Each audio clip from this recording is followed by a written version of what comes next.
Hello बच्चों, यहाँ प्रश्न है समीकरणों के युग्मों को रैखिक समीकरणों के युग्म में बदल कर हल कीजिए। दिया है 2/वर्गमूल x जोड़ में 3/वर्गमूल y बराबर 2, 4/वर्गमूल x ऋण में 9/वर्गमूल y बराबर ऋण 1 है। तो चलिए इस प्रश्न को हल करेंगे। मुख्य अवधारणा अगर मैं इस प्रश्न का लिखूं तो देखो, यहाँ से पहले ये समीकरण दिए हैं, इसके युग्म को मुझे रैखिक समीकरण के युग्म में बदलना है, फिर उनको हल करना है। तो इनको हल करने के बहुत से विधि होते हैं, हम विलोपन विधि का इस्तेमाल करेंगे। देखिए, विलोपन विधि में हम क्या करते हैं, एक चर को हम विलुप्त कर देते हैं और एक चर को जो मान आता है उसको किसी भी एक समीकरण में रख के विलुप्त चर को ज्ञात कर लेते हैं। तो दिया है 2 में वर्गमूल x जोड़ में 3 में वर्गमूल y बराबर में 2। इधर दिया है 4/वर्गमूल x ऋण में 9/वर्गमूल y बराबर में ऋण 1।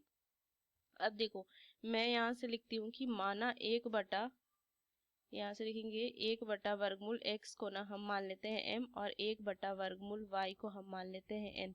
तो समीकरण 2m जोड़ में 3n बराबर 2 आ जाएगी। ये एक समीकरण हुआ और यहाँ से हो जाएगा 4m जोड़ ऋण में 9n बराबर ऋण 1। यहाँ से लिख सकते हैं इसको दूसरा समीकरण। तो ये क्या हो गया, रैखिक समीकरण के युग्म आ गए। इसको हमने बदल दिया, अब इसको हम हल करेंगे। देखिए, किसी एक चर को हम समान करते हैं तो इसको मैं क्या करती हूँ, 2 से गुना करते हैं। m का जो गुणांक है वो क्या हो जाएगा, समान हो जाएगा। तो यहाँ से हो जाएगा 4m जोड़ में 6n बराबर में 4।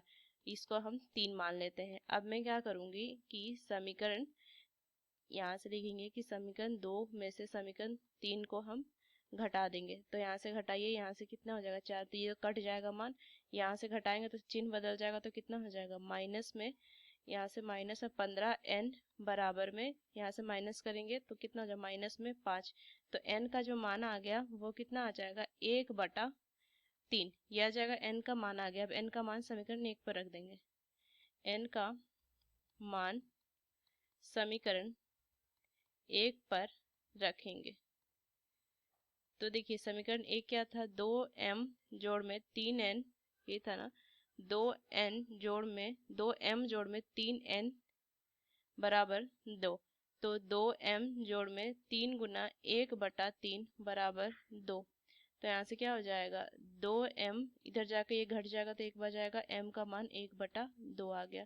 अब देखिए, यहाँ से अगर मैं m देखूँ तो ये 1/वर्गमूल x था, तो यहाँ से लिख सकती हूँ 1/2 बराबर 1/वर्गमूल x। दोनों तरफ वर्ग कर देंगे तो यहाँ से मान कितना हो जाएगा, 1/x बराबर में 1/4। तो x, तो यहाँ से x का मान 4 आ जाएगा। उस तरीके से अगर मैं देखूँ तो n बराबर में 1/वर्गमूल y है, तो 1/3 बराबर 1/वर्गमूल y। तो इसका भी वर्ग कीजिए और इसका भी वर्ग करेंगे तो y बराबर में कितना आ जाएगा 9। तो ये आ गए हमारे मान, x के बराबर 4 और y बराबर 9। तो इस मुख्य अवधारणा का इस्तेमाल करके हमने इस प्रश्न को हल किया। आशा करते हैं प्रश्न आपको समझ में आया। धन्यवाद।